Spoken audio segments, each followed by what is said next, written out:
Chum TV. Furaha kiganjani. Nimpongeze Rais wa Jamhuri ya Muungano wa Tanzania na mwenyekiti wa chama chetu, Chama cha Mapinduzi, kwa kuwa na msimamo mkali pale inapokuja swala la amani, umoja, mshikamano na usalama wa taifa letu.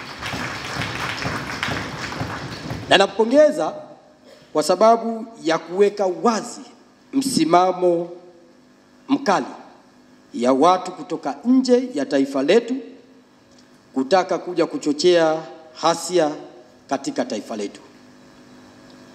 Na msimamo ule wa Mheshimiwa Rais ndio msimamo wa Jumuiya ya Umoja wa Vijana wa Chama cha Mapinduzi,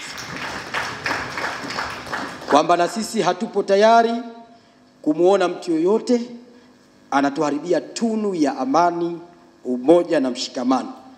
Na mtu huyu ikiwa anatoka ndani, ikiwa anatoka nje ya mipaka ya Jamhuri ya Muungano wa Tanzania. Pia niipongeze serikali ya Kenya nao kwa kuwa waelewa sana kwenye jambo hili pamoja na mataifa mengine.